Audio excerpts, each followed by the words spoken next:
ಎಲ್ಲರಿಗೂ ನಮಸ್ಕಾರ. ನಾನು ಗೆಲುವೆ ನಮ್ಮ ಗುರಿ. ರಾಜ್ಯದ ನಿರುದ್ಯೋಗಿಗಳಾದಂತ ಯುವಜನತೆಗೆ ತಾವು ಒಂದು ಸ್ವಯಂ ಉದ್ಯೋಗವನ್ನ ಕೈಗೊಳ್ಳಲಿಕ್ಕೆ ನೆರವಾಗುವುದರ ಮುಖಾಂತರ ಕರ್ನಾಟಕ ಸರ್ಕಾರ ವೃತ್ತಿ ಪ್ರೋತ್ಸಾಹ ಎನ್ನುವಂತ ಒಂದು ವಿನೂತನವಾದಂತಹ ಒಂದು ಸಾಲ ಯೋಜನೆಯನ್ನ ಕೂಡ ಜಾರಿ ಮಾಡಿದೆ.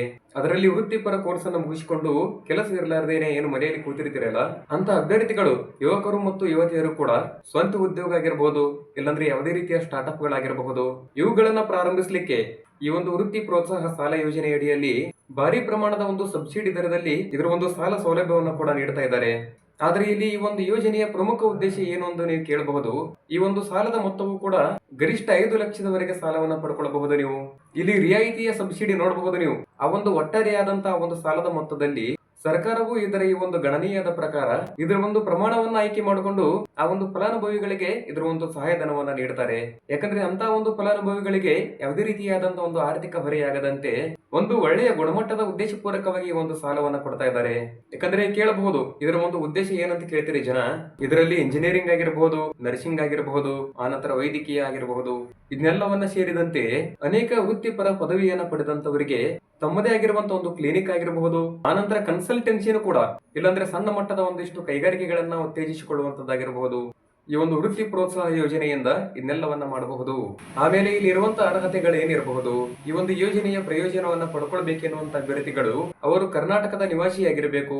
ಆನಂತರ ಅವರ ಒಂದು ಶೈಕ್ಷಣಿಕ ಅರ್ಹತೆ ಏನು ನೋಡುವುದಾದ್ರೆ, ಅವರು ತಮ್ಮ ಒಂದು ಮಾನ್ಯತೆಯನ್ನ ಪಡೆದಿರತಕ್ಕಂತ ಯೂನಿವರ್ಸಿಟಿ, ವಿಶ್ವವಿದ್ಯಾಲಯದಿಂದ ವೃತ್ತಿಪರ ಪದವಿ ಅಥವಾ ಡಿಪ್ಲೊಮಾವನ್ನು ಪೂರೈಸಿರಬೇಕು. ಅವರ ಒಂದು ಕನಿಷ್ಠ ವಯೋಮಿತಿ ನೋಡುವುದಾದ್ರೆ 18 ರಿಂದ 45 ವರ್ಷದ ವಯೋಮಿತಿಯನ್ನು ಕೂಡ ಹೊಂದಿರಬೇಕು. ಇಲ್ಲಿ ಅವರ ಒಂದು ಆದಾಯ ಮಿತಿಯನ್ನು ನೋಡುವುದಾದ್ರೆ ಆ ಒಂದು ಅಭ್ಯರ್ಥಿಯ ಕುಟುಂಬದ ವಾರ್ಷಿಕ ಆದಾಯವು ಕೂಡ ಕನಿಷ್ಠ 2 ಲಕ್ಷದಿಂದ 5 ಲಕ್ಷದ ಒಳಗೆ ಇರಬೇಕು. ಅವರಿಗೆ ಅವಶ್ಯಕತೆ ಇರುವಂತಹ ದಾಖಲೆಗಳು ಏನಂದ್ರೆ ಆಧಾರ್ ಕಾರ್ಡ್ ಆಗಿರಬಹುದು, ಆನಂತರ ಜಾತಿ ಮತ್ತು ಆದಾಯ ಪ್ರಮಾಣ ಪತ್ರ, ವೃತ್ತಿಪರ ಪದವಿ ಮತ್ತು ಡಿಪ್ಲೊಮಾದ ಒಂದು ಅಂಕಪಟ್ಟಿಯನ್ನ ಕೊಡಬೇಕು, ಆನಂತರ ಬ್ಯಾಂಕ್ ಪಾಸ್ಬುಕ್ ನ ಒಂದು ಪ್ರತಿಯನ್ನ ಕೊಡಬೇಕು, ಯೋಜನಾ ವರದಿ ಅಂದ್ರೆ ಪ್ರಾಜೆಕ್ಟ್ ರಿಪೋರ್ಟ್ ನು ಕೊಡಬೇಕು. ನೀವು ಯಾವ ಒಂದು ಉದ್ಯೋಗವನ್ನ ಮಾಡ್ಲಿಕ್ಕೆ ಬಯಸಿರ್ತೀರಲ್ಲ ಅಂತ ಒಂದು ಉದ್ಯೋಗದ ಅಲ್ಲಿ ಉದ್ದೇಶಿತವಾಗಿರತಕ್ಕಂತ ಒಂದು ಪ್ರಮಾಣ ಪತ್ರವನ್ನ ಕೊಡಬೇಕು.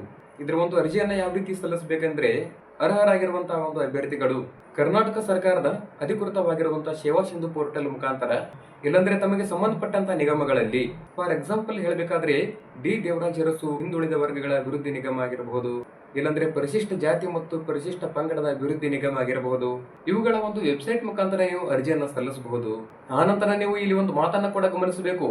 ಏನಂದ್ರೆ ಸರ್ಕಾರ ಕಾಲಕಾಲಕ್ಕೆ ಹೊರಡಿಸುವಂತಹ ಒಂದು ಮಾರ್ಗಸೂಚಿಯ ಪ್ರಕಾರ ಇವುಗಳ ಒಂದು ಆಧಾರದ ಮೇರೆಗೆ ಇದರ ಒಂದು ಸಬ್ಸಿಡಿಯ ಮೊತ್ತ ಮತ್ತು ಅವರ ಒಂದು ಅರ್ಹತೆಗಳ ಮೇರೆಗೆ ತಮಗೆ ಸಂಬಂಧಪಟ್ಟಂತ ಯಾವುದೇ ರೀತಿಯ ಬದಲಾವಣೆಗಳು ಕೂಡ ಇರಬಹುದು. ಅದರಲ್ಲಿ ಇದರ ಒಂದು ಹೆಚ್ಚಿನ ಮಾಹಿತಿಗಾಗಿ ನಿಮ್ಮ ಜಿಲ್ಲೆಯಲ್ಲಿ ಇರುವಂತಹ ಕೈಗಾರಿಕೆ ಇಲಾಖೆಯ ಆಫೀಸ್ಗಳಲ್ಲಿ ಇದರ ಒಂದು ಮಾಹಿತಿಯನ್ನು ಕೂಡ ಪಡ್ಕೊಳ್ಳಬಹುದು.